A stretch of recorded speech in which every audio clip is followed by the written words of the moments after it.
আল্লাহর হস্তে আমি ওসামা আল্লাহর দিনের খাতিরে আল্লাহর হস্তে আপনার এই যে পায়ে হাত দিয়ে বলতেছি ভাই, আল্লাহর হস্তে নামাজ ছেড়েন না।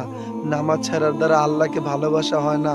আপনার নবী যখন দুনিয়াতে চিরবিদায় নিবে, পরকালে পাড়ি জমাবে, তখনও বলছিল ইয়া উম্মতি নামাজ নামাজ, আমার উম্মতরা নামাজ কেউ না ছাড়ি। আপনার রব, যেই রব আপনাকে বানাইছে, এই রবের এই পৃথিবীতে সবচেয়ে বড় হুকুম হলো নামাজ। আর আজকে আমরা নামাজ তো পড়ি না, বরঞ্চ ঘুমের গোলামি করতেছি, কাজের গোলামি করতেছি, মোবাইলের গোলামি করতেছি, স্ত্রী সন্তান দুনিয়ার গোলামি করতেছি, কিন্তু আল্লাহর গোলামি করতেছি না। আপনার কাছে কে যাইবে? এখনো সময় আছে, এখনো সময় আছে। নামাজ পড়েন, নামাজ। হাসরের ময়দানে আপনার আমার রব সর্বপ্রথম আপনার আমার হিসাব নিবে নামাজের।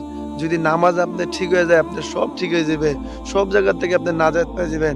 যদি নামাজ যদি ঠিক না হয় ভাই, কঠিন থেকে কঠিন নাজাবে পড়বেন। এখনো সময় আছে। নফসাই জিন্দিগি না করে রফসাই জিন্দিগি করেন। লা ইলাহা ইল্লাল্লাহ মুহাম্মাদুর রাসূলুল্লাহ। আল্লাহ সারা জাহানের বাদশা।